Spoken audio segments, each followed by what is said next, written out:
अस्सलाम वालेकुम फ्रेंड्स, कैसे हैं आप। उम्मीद करती हूँ आप सब खैरियत से होंगे।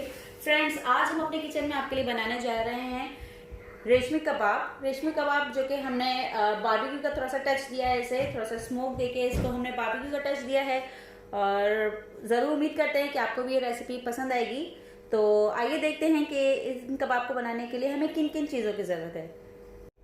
जी तो फ्रेंड्स, रेशमी कबाब बनाने के लिए सबसे पहले हमें जो चीज़ चाहिए, मैंने ले लिया है बीफ ले लिया है। मैंने बीफ, मेरे पास 1 किलो बीफ का मैं भी फिलहाल बना रही हूँ। ठीक है, अगर आप आधा किलो बीफ का बनाना चाहें तो इसकी जो क्वांटिटी है वो आधी कर लीजिएगा। जो भी मसाले में डालूंगी उसकी क्वांटिटी आधी कर लीजिएगा।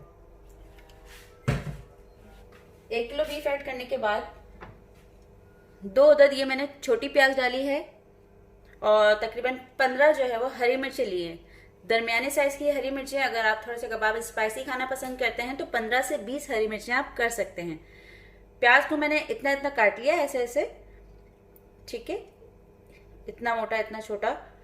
अगर थोड़ा सा मोटा भी काट लेंगे कोई प्रॉब्लम नहीं है, पिस जाना है, ग्राइंड हो जाना है सब कुछ। अगर हरी मिर्चें भी आप काटे नहीं पूरी डाल लें तो भी कोई प्रॉब्लम नहीं है, ये सब कुछ ग्राइंड हो जाएगा।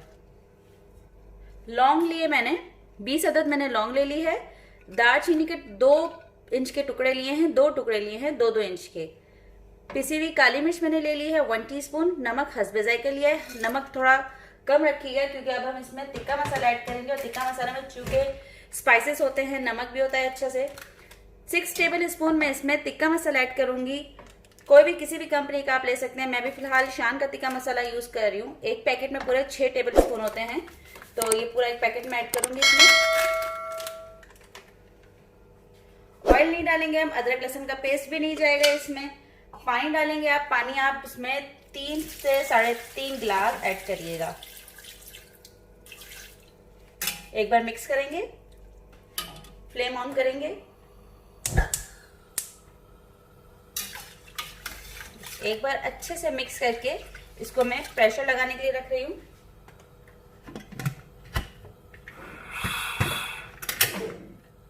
ये इसको मैंने प्रेशर लगाने के लिए रख दिया है।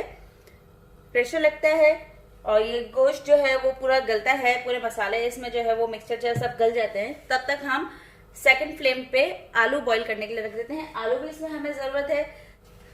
दरमियाने आलू आप 3 से 4 अदद ले सकते हैं। हम दूसरी फ्लेम पे आलू बॉईल करने के लिए रख देते हैं। जब तक आलू हमने बॉईल करने के लिए रख दिए हैं, आलू बॉईल होते हैं, जब तक गोश्त जो है वो पूरी तरह से टेंडर हो जाता है। आलू को ज्यादा हमने गलाना नहीं है, बहुत ज्यादा नरम नहीं करना, थोड़ी सी थिकनेस इसमें रखनी है हमने। ठीक है जी, तो जब तक ये दोनों चीजें डन होती हैं तब तक हम वेट करते हैं। जी तो फ्रेंड्स, यहाँ हमारा बीफ जो है वो अच्छी तरह से प्रॉपर गल चुका है। गलने के बाद इसमें थोड़ा सा पानी रह गया था, वो मैंने फ्लेम को हाई करके इसको पूरी तरह से खुश्क कर दिया है और अंदर ही ट्राई किया है कि मैं इसको इस तरह से रेशा कर सकूं।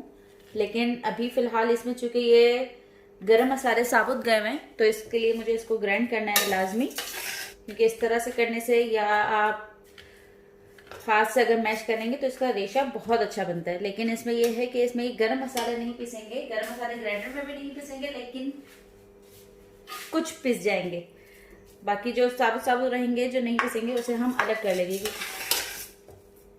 टेस्ट जो है वो गरम मसालों का वो इसमें आ गया है गोश्त में। अच्छा, यहाँ हमने जो आलू बॉईल किए हैं वो मैं इसमें ऐड कर रही हूँ। इसे मैंने पील ऑफ कर लिया है, बहुत ज्यादा नरम नहीं किया हमने ये आलू। इसको इसमें मैं ऐड करूंगी और अब हम इसे एक साथ ग्राइंड करेंगे। ये दोनों ग्राइंड करना है हमें, अभी इसको ग्राइंड करेंगे। जी तो फ्रेंड्स, कबाब जो हमने अच्छे से पीस लिए हैं, अब हम इसमें ऐड करेंगे एक अंडा। अभी पहले हम इसको मिक्स करके देखेंगे, अगर चूंकि ये ज्यादा नरम ना पड़े तो हम एक और अंडा इसमें ऐड करेंगे। अंडे से ये है कि कबाब जब आप फ्राई करेंगे तो ये अंडा जो है वो आपके कबाबों को टूटने नहीं देगा, और ज्यादा एक साथ अगर अंडा ऐड हो जाएगा तो कबाब जो है वो आपके नरम पड़ जाएंगे, तो ये फिर आपको फ्राई करने में प्रॉब्लम करेंगे और जब आप फ्राई करने लगेंगे तो उसमें टूटते रहेंगे। एक और अंडा हम इसमें ऐड करेंगे।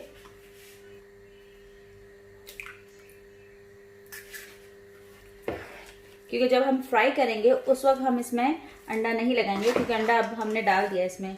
अब हम इसके डायरेक्ट जो है टिक्कियाँ बनाएंगे और इसे हम फ्राई करने डालेंगे। बीफ को गलाते वक्त पानी जो है वो आपने थोड़ा सा ध्यान से डालेगा। आप 3 गिलास ना डालेगा, आप जो है वो 2 से 2.5 गिलास डालेगा और फिर प्रेशर लगाइएगा। हाँ, अगर आप प्रेशर नहीं लगा रहे हैं, आपने ऐसे ही जो है वो बॉईल करके पतीले में अगर इसको पकाना है तो आप बेशक 3 गिलास पानी डाल दें, लेकिन अगर आपने प्रेशर लगाना है तो 2 से 2.5 गिलास डालिएगा, क्योंकि फिर उस पानी को हमने सुखाना भी होता है। अच्छी तरह से ये मिक्स कर दिया है हमने। अब आपके कबाब का जो मसाला है रेडी अभी भी नहीं हुआ है। अब हमें इसमें करना है एक छोटा सा जादू करेंगे थोड़ा सा इसको टेस्ट देने के लिए। और जादू कुछ इस तरह से है, बीच में कर देंगे इसको होल, पूरा बैटर कर देंगे साइड पे, इस तरह से इसको होल कर देंगे। अब टाइम है इसका जादू करने का, जो असल टेस्ट आना है जिस जादू से उसका। तो ये है कुछ इस तरह से कि जो हमने होल किया है वहाँ पे हमने बिछाना है, ये फॉइल बिछा लें। अगर आपके पास स्टील की कोई कटोरी हो आप वो कटोरी रखें। ये हमने बिछा दिया इस पर फॉइल। अब हम इसमें डालेंगे कोयले, जो कि मैंने पहले से ही हीटअप करके रखे हैं। जी तो फ्रेंड्स, कोयले मैंने डाल दिए हैं जो कि गर्म हो रहे थे। अब हम 1 चम्मच मिलेंगे ऑयल और इसे जल्दी से कवर करके रख देंगे। इसको हमने स्मोक देना है। ये हमने कर दिया इसको कवर अच्छे से। वेट करेंगे, प्रॉपर स्मोक जो है वो उसको देंगे। हम इसको यहां से भी कवर कर देते हैं। ठीक है जी, वेट करेंगे थोड़ी देर, जब तक ये पूरा स्मोक इसमें मिल जाता है तब तक वेट करेंगे। जी तो फ्रेंड्स,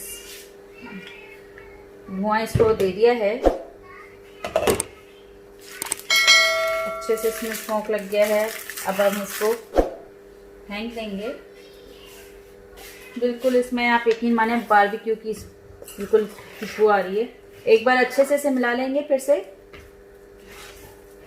मिक्स कर लिया हमने अच्छी तरह से। आइए अब हम इसकी टिक्कियाँ बनाते हैं। थोड़ा सा हाथों पे ऑयल लगाएंगे, कबाब उठाएंगे और इसे इस तरह से रोल करेंगे।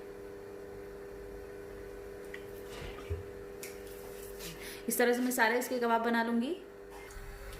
जी तो फ्रेंड्स, कबाब जो है वो अब हमने फ्राई करना है। ऑयल मैंने गरम करके रखा है यहाँ पे।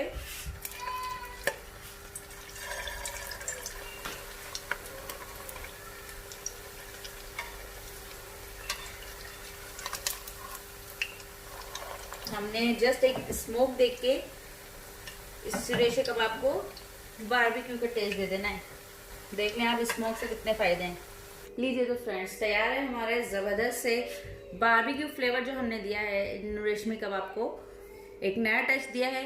तो अब आप भी अपने किचन में इसे ज़रूर बनाइए। मैं इसे ट्राई कर रही हूँ और आप भी अपने किचन में जाएं, इसे बनाएं, ट्राई करें। और आपको ये रेसिपी कैसी लगी मुझे कमेंट करके ज़रूर बताइएगा प्लीज़। अल्लाह हाफिज़।